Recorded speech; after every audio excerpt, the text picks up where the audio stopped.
Good morning, student. So today topic is about discuss powdermedu of भिंडी और ओकरा। जो आज की टॉपिक है, जो भिंडी को हम ओकरा के भी नाम से जानते हैं, उसके जो powdermedu डिजीज लगता है उसी के बारे में आज चर्चा किया जाएगा, बताया जाएगा। तो topic is about discuss powdermedu of भिंडी, राइट। डिस्ट्रीब्यूशन, प्राप्ति स्थान, कहाँ फंगस या कहाँ क्रॉप पाई जाती है, उसके कहाँ फंगस पाए जाते हैं। The disease is of common occurrence wherever this crop is grown. हर जगह ये डिजीज को रिपोर्ट किया गया है जहाँ जहाँ भी भिंडी की खेती की जाती है, चाहे वो फॉरेन कंट्री रहे हों, चाहे अपने देश स्टेट रहे हों। In India the disease has been reported to occurs in Delhi, Karnataka, Himachal Pradesh and Maharashtra. अपने देश में मध्य प्रदेश से लेकर महाराष्ट्र तक, हिमाचल प्रदेश तक जहां भी भिंडी की खेती की जाती है, हर जगह powdermedu डिजीज को रिपोर्ट किया गया है, राइट। सिम्टम्स, लक्षण कैसे होते हैं, इसके सिम्टम कैसे बनते हैं। powdermedu disease appear at the end of last harvesting of the crop। जो powdermedu disease दिखाई देती है वो लास्ट हार्वेस्टिंग क्रॉप तक बनी रहती है।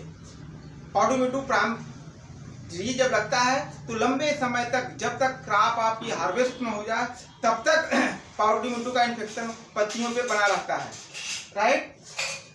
The symptoms appear white grey powdery mass on the lips. और पत्तियों के ऊपर जो पाउडरी मास सिम्टम होता है स्पष्ट क्लियर दिखाई देता है, राइट।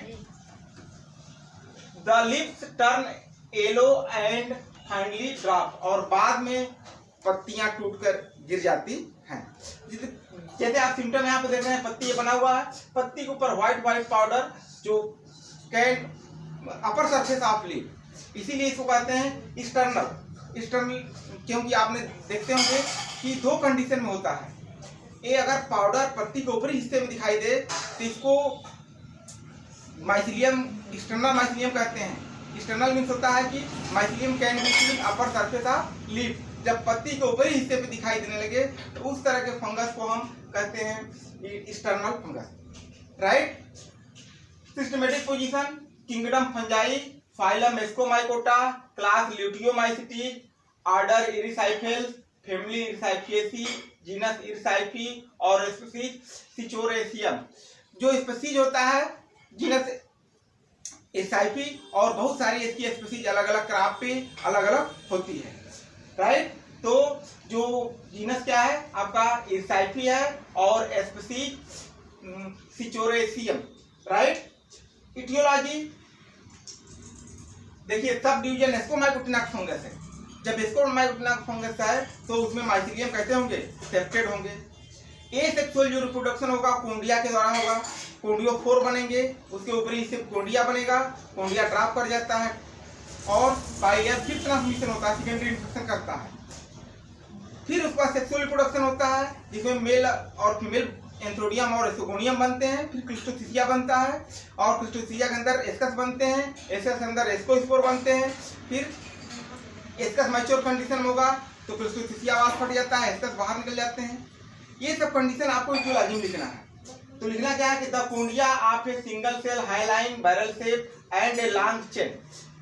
हमने स्टार्ट में इसको लिखा है, पहले आपको लिखना है mycelium is a septate branches hyaline inter and intracellular, right. A large number of nucleus, considerable amount of cytoplasm, Golgi body, mitochondria are contain conidiophore. Conidiophore is a single hyaline and unbranched. Condia are formed at the tips of conidiophore.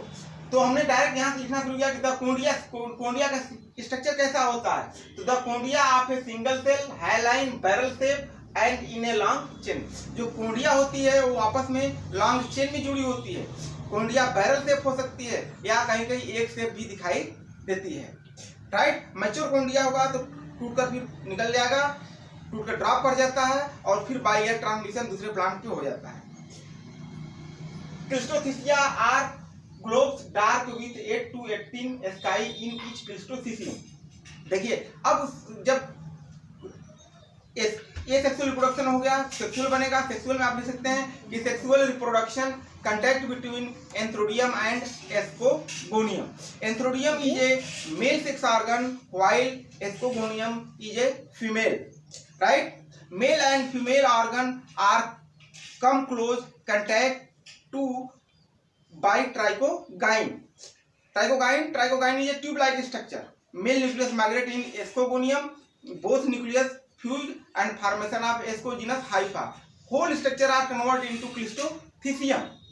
Clistothecium is a sexual fruiting body, spherical globes and produced in sky. Ascus wall break and ascus are liberated. After some time, each ascus produced 8 to 2 to 3 ascospores, and ascus are produced in clistothecium 8 to 18. Right, 8 से लेकर 18 तक उसमें ascus बनते हैं। And ascus wall are burst then ascospore are liberated. Each ascospore globose hyaline uninucleate and unicellular. इतने आपको sexual reproduction में लिखने हैं, राइट। तो यहाँ पे देखिए हमने थोड़ा शॉर्ट में इसको लिख दिया है कि globose dark with 8 to 18 asci in each cleistothecium. एक क्लिस्टोथिसियम के अंदर 8 मिनिमम और मैक्सिमम 18 एस्कस बनते हैं। एस्कोस्पोर पर एच 2 और 3 इन ईच एस्कस। एक एस्कस के अंदर 2 या 3 एस्कोस्पोर बन सकते हैं। एस्कोस्पोर कैसे होते हैं? हाइलाइन होता है, ओवल होगा और सब सिलिंड्रिकल होते हैं। ये स्ट्रक्चर आपको इटियोलॉजी में लिखना है। थोड़ा सा एक लाइन और लिख देना है कि return under favourable condition each ascospore germinate by germ tube and give rise a new hypha. यही स्ट्रक्चर आपको इटियोलॉजी में लिखना है, right. Nature of disease airborne pathogen होता है क्योंकि प्राइमरी इन्फेक्शन बाय स्वाल हो सकता है, लेकिन सेकेंडरी इन्फेक्शन बाय एयर होता है। हवा के द्वारा स्पोर फैलते रहते हैं, देखते देखते पूरी क्रॉप आपकी व्हाइट व्हाइट दिखाई देने लगती है, right. Nature of disease obligate parasite है, क्यों? क्योंकि ग्रो ऑन लिविंग ऑर्गेनिज्म, ऐसा ऑर्गेनिज्म, ऐसा फंगस जो हमेशा जीवित पदार्थ पे आवे, उस तरह के मटेरियल को या उस तरह के फंगस को हम कहते हैं ऑब्लिगेट पैरासाइट, राइट। एपिडेमोलॉजी, अब इस एपिडेमोलॉजी के बारे में लिखना है। कोन्डिया जर्मिनेट आफ्टर पेनिट्रेशन। कोन्डिया जो जर्मिनेट करती है, होस्ट पे पेनिट्रेट करती है, उसके बाद कब जर्मिनेट करेगी? रिटर्न अंडर फेवरेबल कंडीशन, जब उसकी अनुकूल टेम्परेचर होता है, रिलेटिव ह्यूमिडिटी होता है और टेम्परेचर होता है, वेदर होता है, ये सब उसके अनुकूल होते हैं, तभी फंगस ग्रो करता है। और powdery mildew are generally are favour by moderate temperature. देखिए यहाँ लिखे हैं फेवरेट मॉडरेट टेम्परेचर, उसके लिए मॉडरेट टेम्परेचर होना चाहिए, इसमें होस्ट हो, पैथोजन हो और इन्वायरमेंट तीनों होगा, तभी डिजीज बड़े पैमाने पे आती है। अन्यथा इन दोनों में से कोई एक भी एब्सेंट हो तो डिजीज नहीं आ सकती है। लो ह्यूमिडिटी एबव 80%, ह्यूमिडिटी एबव 80% से ज्यादा होना चाहिए। And disease development said and close plantation, जो डिजीज से डेवलपमेंट होता है, छाया अधिकतर हो, बादल छाए हों, या फिर क्लोज प्लांटेशन, सघन बुआई करने के बाद भी डिजीज बड़े पैमाने पे आती है और फिर नुकसान कर देती है, राइट।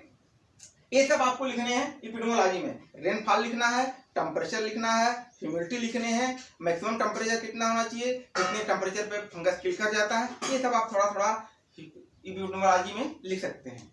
अब फंगस को कैसे कंट्रोल करना है, देखिए मैनेजमेंट लिखना है। First selection of the healthy seed, हमेशा एक अच्छे बीज का चयन करना चाहिए। जब अच्छा बीज होगा तो आपकी क्रॉप भी अच्छी होगी। Number 2 point, infected plants are collected and burn. Infected plants को कलेक्ट करिए और उसे जला दीजिए या भूमि में दबा दीजिए। Number 3 point, apply wettable sulphur powder में लिनोकैप, कैराथियान, कार्बेंडाजिम सिस्टमिक फंजीसाइड है।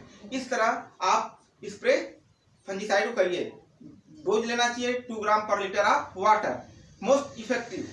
नेक्स्ट है grow resistant variety, green, long green, red bhindi and Vaishali, ये सब रेसिस्टेंट वैरायटी है अगेंस्ट पॉडोमेडो डिजीज के, राइट। नेक्स्ट है soil and seed treatment must be follow. Soil और seed treatment जरूर कर देना चाहिए विथ फंजीसाइड या बायो एजेंट के द्वारा, जिससे हमारी क्रॉप अच्छी हो। राइट, यहाँ पे हमने देखिए फिगर बनाया है। ये फिगर आपका पाउडरी मिल्ड्यू से इन्फेक्टेड प्लांट है, इन्फेक्टेड लीफ, माइसिलियम के अफेक्टेड होते हैं क्योंकि सब डिवीजन एस्कोमाइसिना फंगस है। उसके बाद फिर कोंडिया बनाया है, ये सेक्सुअल रिप्रोडक्शन में कोंडिया चेन के द्वारा जुड़ी होती है। ये सब कोंडिया आपस में चेन के द्वारा जुड़ी होती हैं और बैरल से होती हैं। राइट, फिर क्लिस्टोथिसिया हमने बनाया। क्लिस्टोथिसिया स्फेरिकल होता है, हार्ड इन कलर और hard in structure, black in colour, without natural opening, कहीं से खुली नहीं होती। सम टाइम प्रोवाइडेड अपेंडेज या माइकोलाइट टाइप, जो अपेंडेज होते हैं माइकोलाइट टाइप इसमें जुड़े होते हैं। ये सब स्ट्रक्चर आपको लिखने भी हैं, बनाने भी हैं। सो बच्चों, आज का जो टॉपिक है पाउडरी मिल्ड्यू ऑफ भिंडी, बहुत इंपॉर्टेंट टॉपिक है। यह अधिकतर ठंडे समय में टेम्परेचर लो हो, ह्यूमिडिटी हाई हो तो बड़े पैमाने पर डिजीज आती है, सब डिवीजन एस्कोमाइकोटिना का fungus. Right, so my channel is like, subscribe and share. Thank you.